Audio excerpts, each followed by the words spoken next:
All right, guys, we are back for round 2 of Q&A with Double Kevs.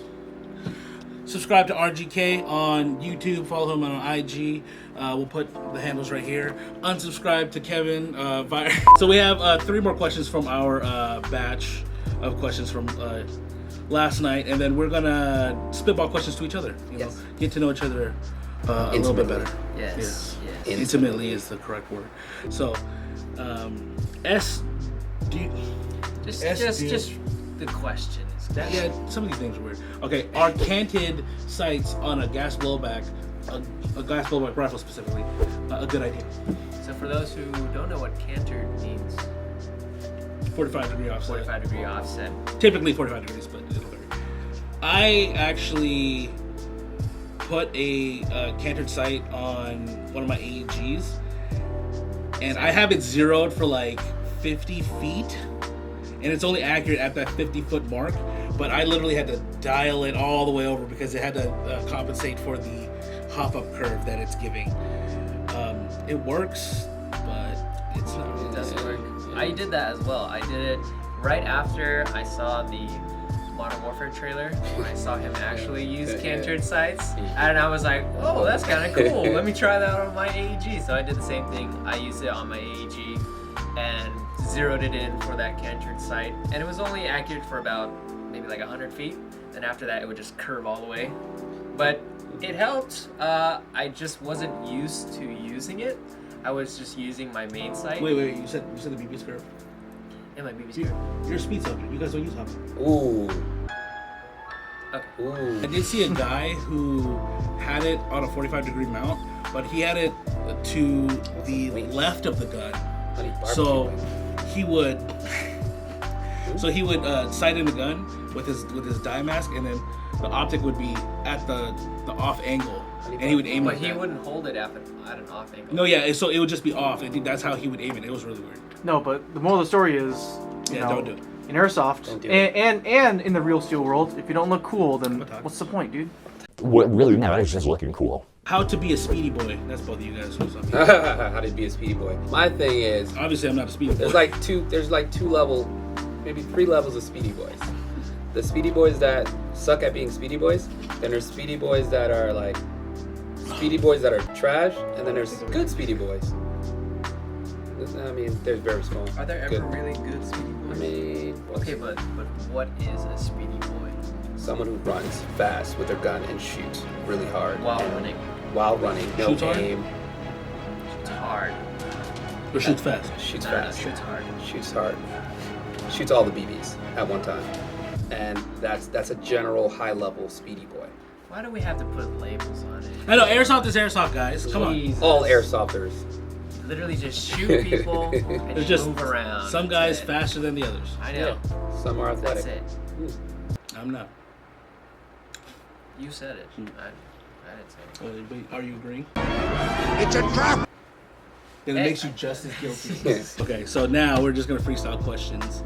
I have a question for both of you guys. What was your first Airsoft gun? Ooh. I'll let you go first. You can't think. Oh, okay. I've talked about this enough. I did a mystery box. I was like, let me do this, because I've seen everybody's video on mystery boxes, and boom, I got an EMG Sailing Arms 2011 pistol. Damn, you fancy. I had like my first Airsoft gun. Fancy. I used it in maybe 3 or 4 videos. That was like for 2-3 months, and then it was just like died. I have 2 first Airsoft guns. Mm-hmm. Like What came first? The very first time I ever Airsofted was with my friends, and we did the whole thing where we were like, let's go into the forest and just shoot each other. And we followed all the safety rules, wore eye protection and everything. But the very first gun I bought for that little get-together was a clear Glock from Walmart. From Walmart, yeah. And it was CO2 powered with an extended mag, and it was that sounds pretty Gucci. It was awesome. It was awesome. I forget what brand it was, but Game Face.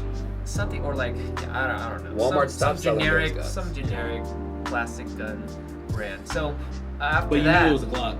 I knew it was a Glock. Right. It clearly looked like a Glock. It was clear, And yeah, that was pretty awesome. Clear that you had no Rari. I hate you so much. The airsoft gun that I got when I first started getting serious into airsoft was an Armor Works split frame pistol, high kappa. And same exact story. After mine was 2 to 3 weeks. Okay. It started going full auto, and then it just crapped out. And then I realized that I need to get quality guns, so I went with the holy grail of high kappas, which is Tokyo Marui. I did it right, and then after that I built it out, and yeah, never regretted it. Yeah. Didn't you sell that though? I did. I sold that gun for $2,000. Jeez. So my first airsoft gun came from World War II. It was a Crossman clear G3 CQB. Nice. I forget the exact model that they called it, but it was a goddamn G3. And clear gearbox, clear magazine. It had the black stock, and it was front wired, so it was really weird. But I remember this thing shot 360 feet per second. Damn. With an 8.4, it shot, I think, 12 beats a second, which blew my mind for a plastic gearbox, clear. And the crazy thing is, I still own it. Wow. Crazier part about it You should is, do a video it with that. still works. You should do a video. Okay, you have to do a gameplay video. Yeah, you have to. So I'm honestly not sure what FPS it's sitting at now. It's been sitting since 2009. I mean, But take it out. I should take it out. Take it out. I should try it, see how it works. Honestly, what I should do is put a. It looks like it's a version 2 gearbox, so I should just drop a version 2 gearbox in there and make it a sleeper game. That'd be tight. So my question for you guys, with airsoft, do you think that refs control somebody's experience on the field? And whether it's a good experience or a bad experience, depending on the refs at that field? Oh, of course. When you're at the field and you have game regulators, they have a big part of making sure everyone's following the rules, and not only just for safety but for fun's sake. If someone's breaking the rules, like full auto, like dumping mags into people, that ruins the experience for a lot of new players. Even like an older player like myself, knowing if it was like a semi-auto only game, like I'd get pretty upset. Be like, what the hell? Like, why did that even happen? Yeah.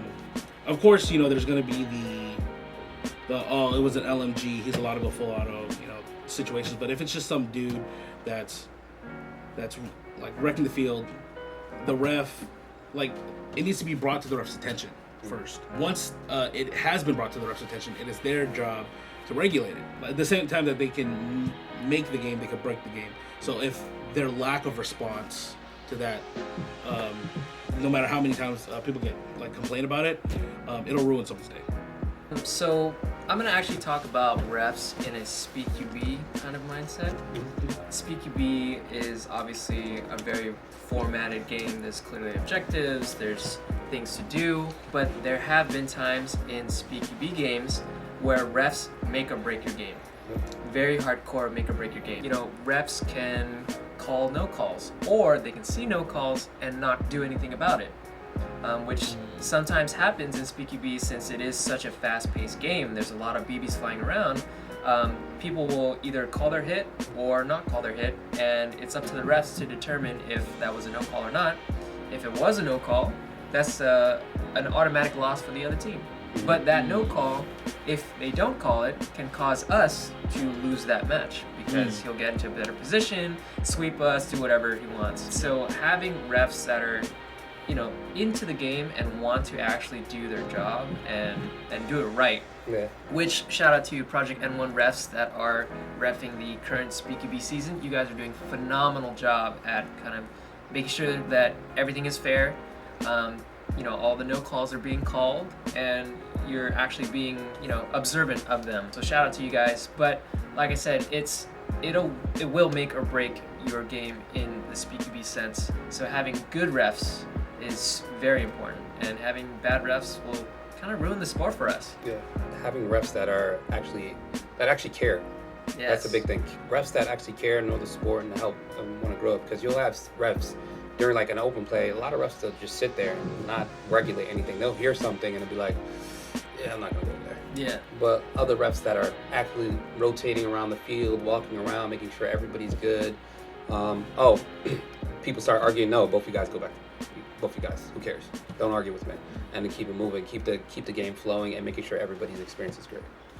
Boaz, want to throw out a question for us? Yeah. Oh, great. Now I have to think. Oh, great. Now I have to think. What do you usually eat when you go play? Ooh, that's... I did a video on this. No one cares about your video. Ooh. It's irrelevant now. It's irrelevant. My classic meal before I play, since I play usually after work, so after like 5:30, I'll go play at like by 6 o'clock, and then from 6 o'clock to maybe like 9 o'clock, which is usually when my local field closes. My diet before playing games is the classic sugar-free, zero-calorie Monster, and maybe a granola bar. What? Okay, anyway, we're going to talk back to me. I get some wings. I like some honey barbecue wings sometimes. Who has honey barbecue wings in the morning? You asked me a lot of questions. So, like, maybe I'll have a burger. Who knows? With some fries. Might have a steak. Who knows? If Fridays is open, I'll go to Fridays. I want to go airsofting with you now. No, for No, real. don't come airsofting. So, back to my food thing. Food is enjoyable. I love There ain't food. no eggs for you. Food is life. Food is... Normally, when I go to play, I try to plan, like, my steps out the night before or the week before. I usually end up waking up late. So, breakfast. If I can fit in a breakfast, I'll try to get some 2 for $4 or sausage egg muffins. Typically, what I like to do, if I can get like 2 to 3 weeks to prepare for like a day for everyone to come out, I'll bring out my grill. I'll cook burgers. I'll cook hot dogs. You want to hear what my ritual is? It's starving yourself until lunch. Wait, hold up here. So I wake up really early in the morning to get to the field because we like to grab a table for ourselves. So that means we have to get there early. So I usually don't eat breakfast. So I'll usually have a Monster on the drive there. Can't do it. Yeah, and drink water. So I like feeling light. Like I'm kind of like a heavier guy. So I like feeling light. I'm probably not light, but I like feeling light. I'll go play all day, and then during lunch, so the night before, I'll buy 2. They have to be pepperoni pizza Lunchables. Oh, Yeah. Lunchables. Yeah, so Lunchables. they provide just the right amount of fill to not be hungry, but I'm not weighed down by that because everyone like the local fields, they'll sell like hot dogs and like pizza, some heavy stuff, dude. Like it'll weigh you down, you'll feel the lunch slump, And I'm running on like 3 or 4 hours of sleep usually, So if I get that, I'm going to sleep, So 2 Lunchables. It has to be pepperoni pizza. Wow. And the Capri Sun and the chocolate bar afterwards included. That you get that sugar He's boost. going into full detail. It's perfect, yeah. But after we're done playing, usually we'll go to a local spot to eat. Recently we found this one place near barbecue spot, near Wildlands, called Jack's Barbecue, I think it's called. They have the Mac Attack burger that they put fried macaroni and cheese in their burger, bro. That sounds delicious. It's a heart stopper. It's amazing. But all right, guys, we're running out of questions. Kind of hard to think of them off the top of the head. But thank you guys for watching. Thank you, Kev, for coming out.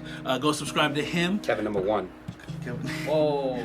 RGK. Is it just RGK Airsoft? RGK_Airsoft on Instagram and RandomGuyKev on YouTube. All right. There And you then go. make sure you unsubscribe to Union.Virus. Union something. Yeah. Union something. He doesn't drop any content, so just pointless to watch him. I'm good. All right. Thank you guys for watching. Like, share, comment, subscribe. Ring the bell. And we'll see you guys next time. Peace. Bye.